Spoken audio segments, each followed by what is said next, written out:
what up guys? Good morning sa ating lahat, no? Another day, another move tayo. So ngayon lang ulit nakapaglalamove guys kasi kung nakaraan guys, Arkila tayo. Santa Maria, Isabela, so malayo guys. So hanggang nakakapagod.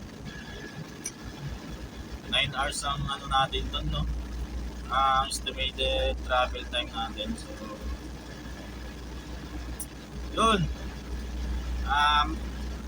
May client pala ako dito sa ano guys. Andito pala ako ngayon sa Pampanga. So another client tayo dito. So nakikita nyo sa likod ko guys. Parang walang naman guys. Pero meron yan. Pitong styro lang yan guys. Nasabayan sana natin kanina kaso wala tayong makuha. Booking dun sa walang makuha kasabay guys. So diretso ko na lang guys. Kasi yan 1,000 kg to guys ha. So yun, going na tayo ng ng Cubao guys. So yun, ingat sa biyahe guys. So maraming salamat sa inyo guys sa walang sa akong panonood and sa pag-like and share. So sana supportahan nyo yung vlog ko na to guys. So nag-uumpisa pa lang tayo guys. So marami pa tayong pagsasamahan. Yun, ingat guys and happy Sunday. Yun, bye-bye. Balitaan ko kayo mamaya, update ko kayo mamaya sa drop-off. Bye.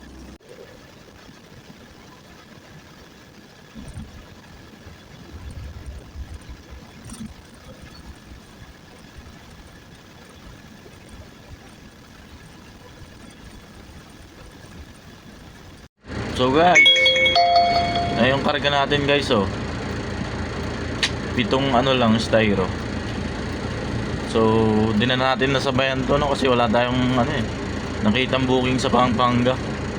So yan lang guys, dami no. Yan guys, baba na, dito na ako sa drop off.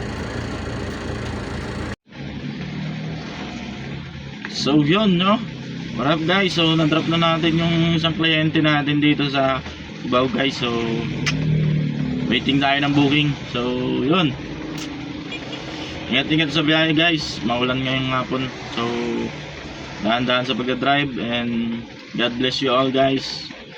Ingat, bye bye.